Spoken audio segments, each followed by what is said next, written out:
Hello every one. നമ്മൾ ഇന്ന് discuss ചെയ്യുന്ന ടോപ്പിക്കാണ് പ്രിപ്പയറൽ സെപ്സിസ് അല്ലെങ്കിൽ പ്രിപ്പയറൽ ഇൻഫെക്ഷൻസ് എന്നൊക്കെ നമ്മൾ പറയും. ഓക്കെ, ഇത് വൺ ഓഫ് ദ ഇമ്പോർട്ടൻറ്റ് കണ്ടീഷനാണ്. ഇതിപ്പോൾ നമ്മൾ തിയറിയിലാണ് കൂടുതലും ചോദിക്കുന്നത്. അതുകൊണ്ട് ഇതിനെക്കുറിച്ച് ഞാൻ അധികം വൈവ ക്വസ്റ്റ്യൻസ് ഒന്നും ഡിസ്കസ് ചെയ്യുന്നില്ല. പ്രീവിയസ് ടോപ്പിക്സിലൊക്കെ ഡിസ്കസ് ചെയ്ത പോലെ വൈവ ക്വസ്റ്റ്യൻസ് ഒന്നും ഒത്തിരി ഡിസ്കസ് ചെയ്യാനില്ല. പക്ഷേ ചോദിക്കാൻ ചാൻസ് ഉള്ളതെന്ന് പറഞ്ഞു കഴിഞ്ഞാൽ പോസ്റ്റ്മോർട്ടം നമ്മുടെ ഹൈജീൻ ഉണ്ടല്ലോ, ആ കാര്യങ്ങളൊക്കെ നമുക്ക് ചോദിക്കാൻ ചാൻസ് ഉണ്ട്. അല്ലാതെ പ്രിപ്പയറൽ സെപ്സിസ് ആയിട്ടോ പ്രിപ്പയറൽ ഇൻഫെക്ഷൻ ആയിട്ടോ ക്വസ്റ്റ്യൻസ് ഒന്നും വൈവ കണ്ടിട്ടില്ല. പക്ഷെ തിയറിയിൽ ഒത്തിരി ഇമ്പോർട്ടൻസ് ഉള്ള ഒരു ടോപ്പിക്കാണ്. കാരണം എന്ന് പറഞ്ഞു കഴിഞ്ഞാൽ 7 മാർക്സിനൊക്കെ ക്വസ്റ്റ്യൻ ചോദിക്കാം. ഓക്കെ, അപ്പോൾ നമുക്ക് പ്രിപ്പയറൽ സെപ്സിസ് പഠിക്കുന്നതിന് മുന്നേ പ്രിപ്പയറൽ സെപ്സിസ് ഇപ്പോൾ നമ്മൾ പ്രത്യേകിച്ച് പ്രൈവറ്റ് ഹോസ്പിറ്റലുകളിൽ പ്രിപ്പയറൽ സെപ്സിസ് വരുന്നത് കുറവ് എന്നല്ല ഞാൻ ഉദ്ദേശിക്കുന്നത്. അല്ലാതെ പ്രോപ്പറായിട്ടെന്ന് പറഞ്ഞാൽ അവർക്ക് നമ്മളൊരു ഹൈജീനാണ്, ഇതിൻ്റെ എപ്പോഴും ഒരു ഹൈജീൻ ആണെങ്കിലും നമ്മൾ യൂസ് ചെയ്യുന്ന ഇൻസ്ട്രുമെൻസിനൊക്കെ ഒത്തിരി ഇമ്പോർട്ടൻസ് ഉള്ള ഒരു ഏരിയ ആയതുകൊണ്ട് തന്നെ ഇപ്പോൾ പ്രൈവറ്റ് ഹോസ്പിറ്റലിലൊക്കെ നമ്മൾ കൂടുതൽ ശ്രദ്ധിക്കുകയാണെങ്കിൽ അങ്ങനെ കുറവാണ്. പക്ഷെ നമുക്ക് ഒത്തിരി ഒരുപാട് നോളജ് ഇല്ല, അല്ലെങ്കിൽ നമ്മൾ സോഷ്യോ എക്കണോമിക്കലി പുവർ ആയിട്ടുള്ള ആൾക്കാരിലാണ് സെപ്സിസ് വരുന്നത്. ഇത് വന്നു കഴിഞ്ഞു കഴിഞ്ഞാൽ നമ്മൾ വിചാരിക്കുന്ന പോലെയല്ല, ഭയങ്കര സിവിയർ കണ്ടീഷനിലോട്ട് മൂവ് ചെയ്യാൻ ചാൻസ് ഉള്ള ഒരു കണ്ടീഷൻ കൂടെയാണ് ഈ പറയുന്ന പ്രിപ്പയറൽ സെപ്സിസ്. അപ്പോൾ പ്രിപ്പയറൽ സെപ്സിസിന് എൻ്റെ ഒരു അനുഭവം പറയാം. അപ്പോൾ അത് നമുക്ക് അങ്ങോട്ട് ഡിസ്കസ് ചെയ്യുമ്പോൾ പറയാം. ഓക്കെ, നമുക്ക് ടോപ്പിക്ക് സ്റ്റാർട്ട് ചെയ്യാം. അപ്പോൾ അതിനു മുമ്പ് ഒരു കാര്യം പറയട്ടെ, ജസ്റ്റ് ചാനൽ ഒന്ന് സബ്സ്ക്രൈബ് ചെയ്തേക്കെ. അപ്പോൾ നിങ്ങൾക്ക് പുതിയ പുതിയ വീഡിയോസ് നഴ്സിംഗ് റിലേറ്റഡ് ആയിട്ടുള്ള ഗൈനക്കോബിയാണ് ഇപ്പോൾ ചെയ്തുകൊണ്ടിരിക്കുന്നത് കറൻ്റ്ലി. അപ്പോൾ പുതിയ പുതിയ വീഡിയോസ് ഒക്കെ നിങ്ങൾക്ക് കിട്ടും. പിന്നെ കണ്ടു കഴിഞ്ഞിട്ട് നിങ്ങളുടെ വിലയേറിയ അഭിപ്രായങ്ങൾ കമൻറ്റ് ചെയ്യാം. Puerperal infection also known as postpartum infection. Okay, postpartum period എന്ന് പറയുന്നത് എത്രയാണ്? 6 വീക്സ് ആണ്. അതായത് ഡെലിവറി കഴിഞ്ഞിട്ടുള്ള 6 വീക്സിനെയാണ് നമ്മൾ എന്തെന്ന് കൺസിഡർ ചെയ്യുന്നത്? പോസ്റ്റ്പാർട്ടം പീരീഡ് എന്ന് കൺസിഡർ ചെയ്യുന്നത്. So mortality morbidity rate world വൈഡിൽ കൂടുതലായിട്ട് ഉണ്ടാക്കുന്നതിൻ്റെ ഒരു സിഗ്നിഫിക്കൻറ്റ് കോസ് എന്ന് പറയുന്നത് പ്രിപ്പയറൽ ഇൻഫെക്ഷൻ ആണ്. Definition: Puerperal infection, also known as postpartum infection, are affected that occurs in the reproductive tract. എവിടെയാണ് reproductive tract during the postpartum period. Okay, ഈ reproductive tract എന്ന് തന്നെ സ്പെസിഫൈ ചെയ്യണം എന്നില്ല കേട്ടോ. റീപ്രൊഡക്റ്റീവ് ട്രാക്റ്റിൽ മാത്രമല്ല പോസ്റ്റ്പാർട്ടം അല്ലെങ്കിൽ പ്രിപ്പയറൽ ഇൻഫെക്ഷൻ വരുന്നത്. കാരണം നമ്മുടെ സർജിക്കൽ സൈറ്റ് ഒക്കെ ഇല്ലേ, അവിടെ വരുന്നതും ഇൻഫെക്ഷൻസ് ഒരു പോസ്റ്റ്പാർട്ടം ഇൻഫെക്ഷൻ ആണല്ലോ. പിന്നെ ഇതൊരു ഡെഫിനിഷൻ ആയതുകൊണ്ടാണ്. പിന്നെ അടുത്തതാണ് typically within the first 10 days after delivery. ഇവിടെ ദ വേർഡ് ശ്രദ്ധിക്കുക, ടിപ്പിക്കലി എന്നാണ് ഉദ്ദേശിക്കുന്നത്. നോർമലി നമ്മൾ WHO ഒക്കെ ഡെഫിനിഷൻ പഠിക്കുവാണെങ്കിൽ വിത്തിൻ 42 days എന്നാണ് പറയുന്നത്. പക്ഷെ ദ വേർഡ് ടിപ്പിക്കലി അവിടെ എന്തായിരിക്കത്തില്ല, കാണത്തില്ല. കാരണം ടിപ്പിക്കലി എഴുതുന്നെങ്കിൽ 10 days എഴുതാം, ടിപ്പിക്കലി എഴുതുന്നില്ലെങ്കിൽ 42 days എഴുതാം. മനസ്സിലായില്ല? അതായത് 42 daysനുള്ളിൽ വരുന്ന ഇൻഫെക്ഷനെയാണ് നമ്മൾ എന്തെന്ന് പറയുന്നത്? പ്രിപ്പയർ ഇൻഫെക്ഷൻ എന്ന് പറയുന്നത്. ഇതിന്റെ ടൈപ്സ് ആണ് ഇനി ഡിസ്കസ് ചെയ്യുന്നത്. ടൈപ്സ് എന്ന് പറയുമ്പോൾ ഇപ്പൊ ഇൻഫെക്ഷൻസ് എവിടെയൊക്കെ ഉണ്ടാകാം ഇതുണ്ട്, അവിടെ സ്പെസിഫൈ ചെയ്തിട്ടുണ്ട്. വൂണ്ട് ഇൻഫെക്ഷൻ, അത് എവിടെയാവാം? എപ്പിസിയോട്ടമി വൂണ്ട് ആകാം, സർജിക്കൽ സൈറ്റിൽ ഉണ്ടാകുന്ന വൂണ്ട് ആകാം, അതായത് CS സൈറ്റ് ഇല്ലേ, അവിടെ ഉണ്ടാകുന്ന വൂണ്ടാകാം. എൻഡോമെട്രൈറ്റിസ് നമ്മൾ പഠിച്ചു, മയോമെട്രൈറ്റിസ് നമ്മൾ പഠിച്ചു. എന്താണ് പാരാമെട്രൈറ്റിസ്? ഇൻഫെക്ഷൻ ഉണ്ട് പാരാമെട്രിയത്തിലാണ് ഇൻഫെക്ഷൻ ഉണ്ടാവുന്നതെങ്കിൽ അവിടുത്തെ കൂടുതൽ നമുക്ക് കണക്റ്റീവ് ടിഷ്യൂസിലൊക്കെ ഇൻഫെക്ഷൻ വരാം. ഇതൊക്കെയാണ് അതായത് ഈ പറഞ്ഞ പ്രിപ്പയറൽ ഇൻഫെക്ഷൻ എന്ന് പറയുമ്പോൾ ഇവിടെ ഏത് ഏരിയാസിൽ വേണമെങ്കിലും, പെരിറ്റോണൈറ്റിസ് അല്ലെ, അവിടുത്തെ പെരിറ്റോണിയത്തിലാണ് ഉണ്ടാകുന്നതെങ്കിൽ, അബ്ഡോമിനൽ ക്യാവിറ്റിയുടെ ലൈനിങ് ആണല്ലോ, അപ്പോൾ അവിടെയാണ് ഉണ്ടാവുന്നതെങ്കിൽ, അല്ലെങ്കിൽ നമുക്ക് വൂണ്ടിലാണ് ഇൻഫെക്ഷൻ ഉണ്ടാകുന്നത്, അതും അല്ലെങ്കിൽ UTI ഈസ് ഓൾസോ എന്തായിട്ട് നമ്മൾ പറയും? പ്രിപ്പയറൽ ഇൻഫെക്ഷൻ ആയിട്ട് നമ്മൾ പറയും. ഓക്കെ ആണല്ലോ. ഇനി നമുക്ക് ഇതിന്റെ റിസ്ക് ഫാക്ടേഴ്സ് നോക്കാം. ഓക്കെ, ഈ റിസ്ക് ഫാക്ടേഴ്സിൽ തന്നെ ഞാൻ എല്ലാ കോസസും ഇൻക്ലൂഡ് ചെയ്തിട്ടുണ്ട്. കോസ് ഞാൻ ഡിവൈഡ് ചെയ്തിരിക്കുന്നത് ബാക്ടീരിയൽ, ഫംഗൽ അങ്ങനെയാണ്. ഓക്കെ, വൈറൽ, ബാക്ടീരിയൽ, ഫംഗൽ ആയിട്ടാണ് ഡിവൈഡ് ചെയ്തിരിക്കുന്നത്. പക്ഷേ റിസ്ക് ഫാക്ടേഴ്സിൽ എല്ലാം ഞാൻ ഓൾമോസ്റ്റ് ഇൻക്ലൂഡ് ചെയ്തിട്ടുണ്ട്. ഓക്കെ, ഏജ് ഇത് മെറ്റേണൽ ഫാക്ടേഴ്സ് ആണ്. അതായത് ഡെലിവറി കഴിഞ്ഞ ഒരു ലേഡി, ആ ലേഡിക്ക് അതെല്ലാം മെറ്റേണൽ ആ ഒരു പീരീഡിൽ ഉണ്ടാകുന്ന എന്തൊക്കെ ഫാക്ടർ എന്ന് പറഞ്ഞാൽ ഏജ് ഹൈ റിസ്ക് ആണ് അല്ലേ.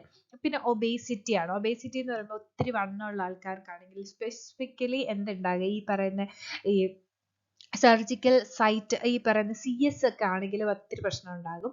പിന്നെ pre existing medical condition like hyper tension, diabetes ഒക്കെ ഉള്ളവർക്ക് വൂണ്ട് ഹീലിംഗ് ഒക്കെ ഭയങ്കര പാടല്ലേ.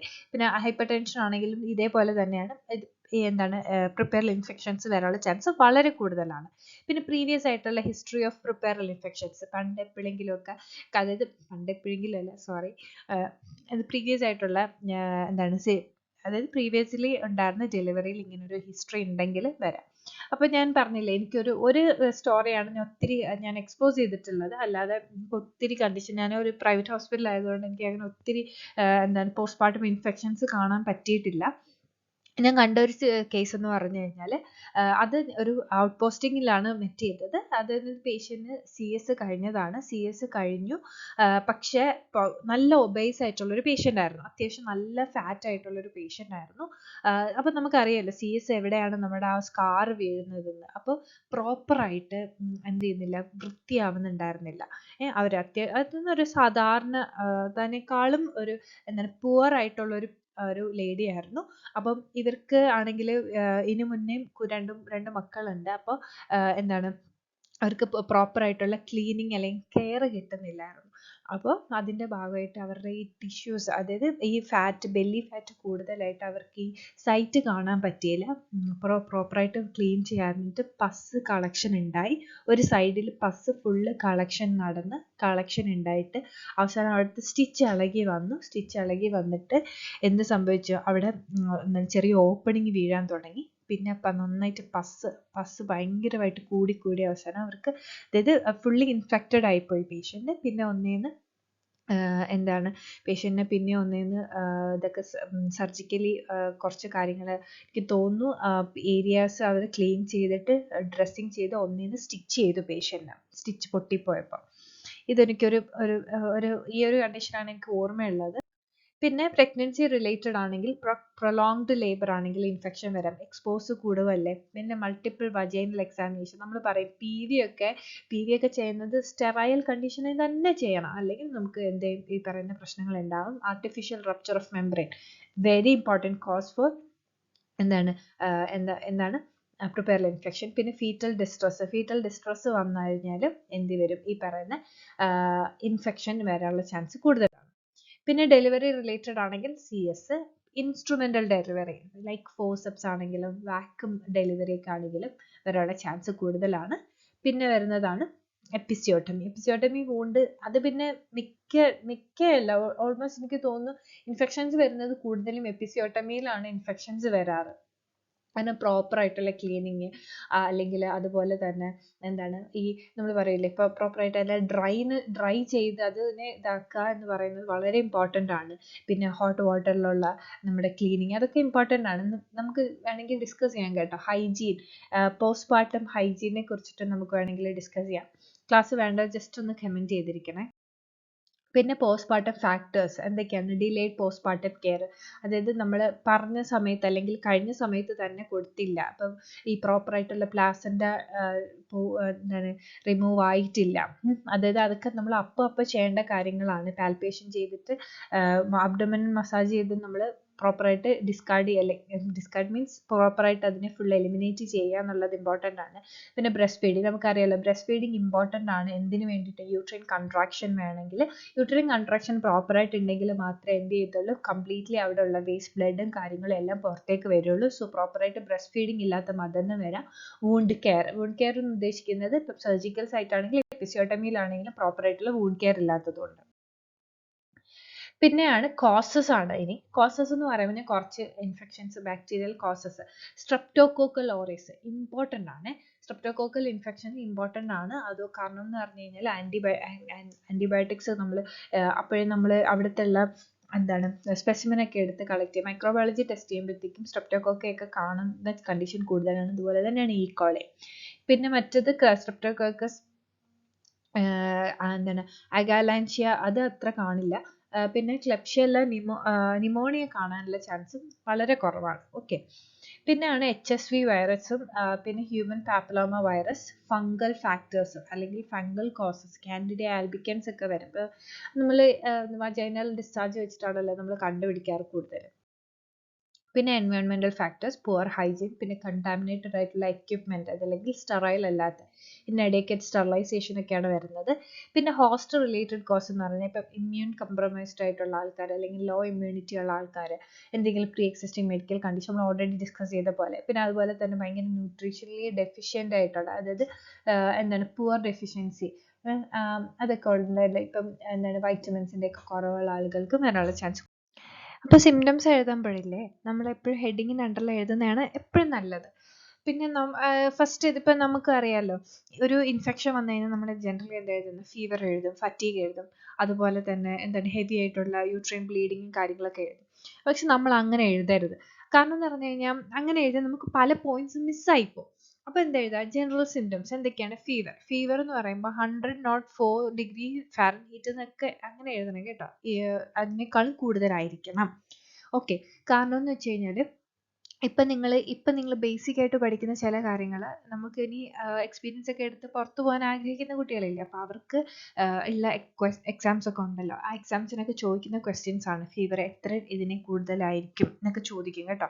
പിന്നെ ചിൽസ്, ഫറ്റീഗ്, മലൈസ് ആണ് ജനറൽ സിംറ്റംസ്. പിന്നെ യൂട്രൈൻ സിംറ്റംസിനകത്ത് യൂട്രൈൻ ടെൻഡർനെസ്, അതായത് പാൽപേറ്റ് ചെയ്യുമ്പോഴത്തേക്ക് നന്നായിട്ടുള്ള പെയിനും അതുപോലെ ഡിസ്കംഫേർട്ട് ഒക്കെ ഉണ്ടാവും. പിന്നെ യൂട്രൈൻ ക്രാമ്പിംഗ് കാണും. then abnormal uterine bleeding എഴുതുമ്പോൾ എന്താണ്, it's a heavy and a prolonged bleeding from the uterus എന്ന് നിങ്ങൾ സ്പെസിഫൈ ചെയ്ത് എഴുതാം. പിന്നെ വജൈനൽ സിംറ്റംസ് ആണ്. വജൈനൽ സിംറ്റംസ് എന്ന് പറയുമ്പോൾ vaginal discharge, vaginal itching, vaginal odour. അതായത് വജൈനൽ സിംറ്റംസ് കാണിക്കുമ്പോൾ ഫസ്റ്റ് വജൈനൽ ഡിസ്ചാർജ് വരും. അപ്പം കളർ ചേഞ്ചസ് വരും. ഇപ്പോൾ യെല്ലോ, വൈറ്റ്, ബ്രൗൺ, അപ്പോൾ പല പല കളറിലായിരിക്കും വരിക. പിന്നെ വജൈനൽ ഇച്ചിങ് കാണും. എന്തായാലും ഇറിറ്റേഷൻസ് ഉണ്ടാകും, ഒരു സെൻസേഷൻ, ഒരു ബേണിംഗ് സെൻസേഷൻ അല്ലെങ്കിൽ ഒരു ഇച്ചിങ് സെൻസേഷൻ ഉണ്ടാകും.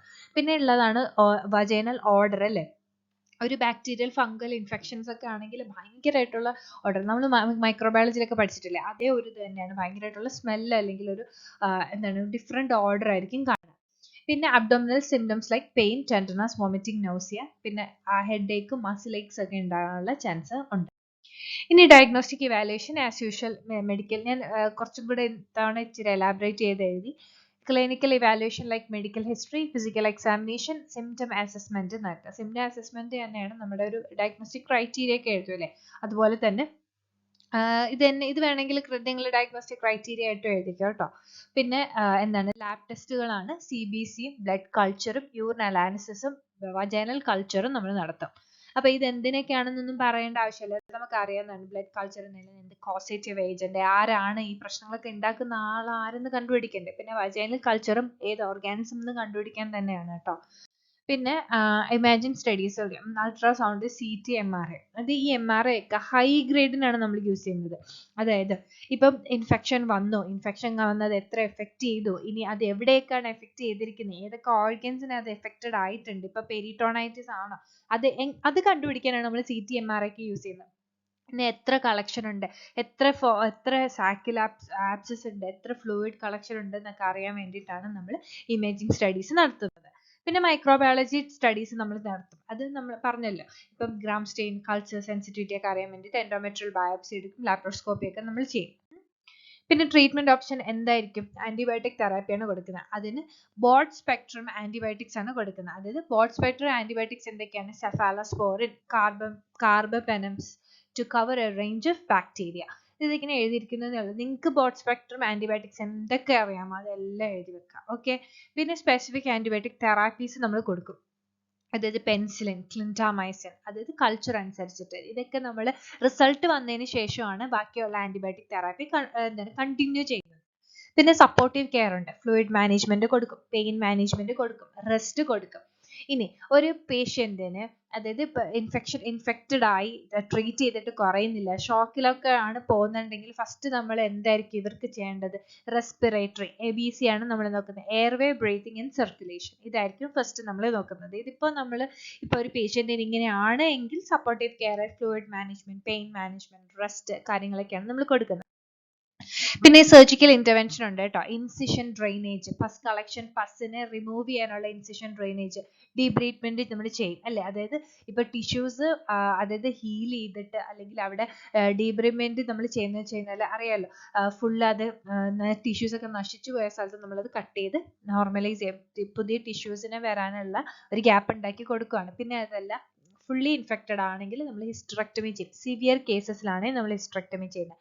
അപ്പം ഇതിൽ നിന്ന് നിങ്ങൾക്ക് എന്തൊക്കെ മനസ്സിലാക്കാൻ പറ്റും?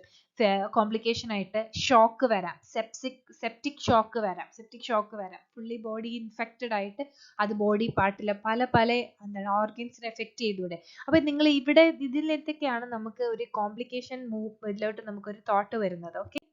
പിന്നെ ഓൾട്ടർനേറ്റീവ് തെറാപ്പീസ് ലൈക്ക് പ്രോബയോട്ടിക്സ്, അതായത് ഇമ്മ്യൂൺ സിസ്റ്റത്തിനെ ഡെവലപ്പ് ചെയ്യാനും അതുപോലെ തന്നെ ഈ പറയുന്ന മൈക്രോബയോമിനെ, അതായത് ഗട്ടിലുള്ള അതിനെ ഹെൽത്തി ആയിട്ട് ഇതാക്കാൻ വേണ്ടിയിട്ടുള്ള പ്രോബയോട്ടിക്സ് ഒക്കെ നമ്മൾ അതായത് ഇൻടേക്ക് ചെയ്യാം. പിന്നെ ഹെർബൽ റെമഡീസ് ഒക്കെ നമ്മൾ കൂടുതൽ യൂസ് ചെയ്യാം. ഇതൊക്കെ ജസ്റ്റ് ഒരു ഓൾട്ടർനേറ്റീവ് തെറാപ്പീസ് നമുക്ക് ഒത്തിരി ഉണ്ടല്ലോ, അല്ലാതെ ഇപ്പം നോക്കുകയാണെങ്കിൽ ആയുർവേദ അങ്ങനെയുള്ള സംഭവങ്ങളൊക്കെ യൂസ് ചെയ്യാം. അതൊക്കെ തന്നെയാണ്.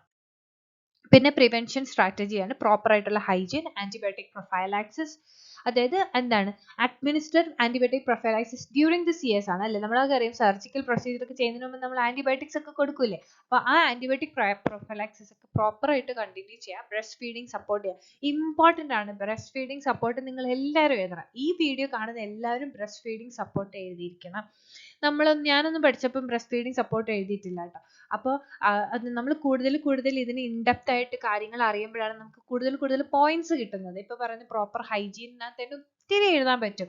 നിങ്ങൾക്ക് ടൈം അനുസരിച്ച് നിങ്ങൾ എഴുതുക, അത്ര എഴുതിയേ പറ്റില്ല, അറ്റ്ലീസ്റ്റ് നിങ്ങൾ എഴുതുക പ്രോപ്പർ ഹൈജീൻ. അതായത് പോസ്റ്റ്മോർട്ടം കെയർ എന്ന് പറയുന്നത് ഒരു ഇമ്പോർട്ടൻറ്റ് ഒരു എന്താണ് ഏരിയ ആണ്. ഓക്കെ. പിന്നെ നഴ്സിംഗ് ഡയഗ്നോസിസ്, ഇത് ഞാൻ തന്നെ എഴുതിയ കുറച്ച് നഴ്സിംഗ് ഡയഗ്നോസിസുകളാണ്. നോർമലി നമ്മൾ ഈ പറയുന്ന പോലെ അക്യൂട്ട് പെയിൻ ഉണ്ടാകും, ഡെഫിഷ്യന്റ് ഫ്ലൂയിഡ് വോളിയം ഉണ്ടാകും, കാരണം ബ്ലഡ് അല്ലെങ്കിൽ അത്രയും ബ്ലീഡിങ് ഉണ്ടാവുമല്ലേ. അപ്പോൾ ബ്ലീഡിങ് ചെയ്യുമ്പോൾ തന്നെ ഇലക്ട്രോലൈറ്റ് ഇംബാലൻസ് എഴുതാം, അതൊക്കെ നിങ്ങൾക്ക് എഴുതാം. ഫ്ലൂയിഡ് ലോസ് വരുന്നത് കൊണ്ട് തന്നെ ഡെഫിഷ്യന്റ് നോളജ് വരാം, ആൻസൈറ്റി വരാം, പിന്നെ ഫെർദർ ആയിട്ടുള്ള എന്താണ് ഫിസിക്കൽ മൊബിലിറ്റി ഇമ്പയർമെന്റ് വരാം. അതുപോലെ തന്നെ നിങ്ങൾക്ക് വേണമെങ്കിൽ എഴുതിക്കൂടെ എന്താണ് റെസ്പിറേറ്ററി ഡിസ്ട്രസ് ഉണ്ടാകാം, അതെല്ലാം റിസ്ക് ആണ്. കാർഡിയോവാസ്കുലർ പ്രോബ്ലംസ് ഒരു റിസ്ക് ആണ്. പിന്നെ നോസിയ വോമിറ്റിംഗ് ഒക്കെ ഉണ്ടാകുന്നതുകൊണ്ട് തന്നെ ഇപ്പൊ ഫ്ലൂയിഡ് വോളിയത്തിന്റെ നോസിയ വോമിറ്റിംഗ് ഒക്കെ ഒരു ഇതാണ്, എക്സസീവ് ആയിട്ടുള്ള ബ്ലഡ് ലോസ് വരുന്നുണ്ട്, ഇലക്ട്രോലൈറ്റ് ഇംബാലൻസ് വരുന്നുണ്ട്. എല്ലാ കാര്യങ്ങളും നിങ്ങൾക്ക് നഴ്സിംഗ് ഡയഗ്നോസിന് ഇൻക്ലൂഡ് ചെയ്യാൻ പറ്റും.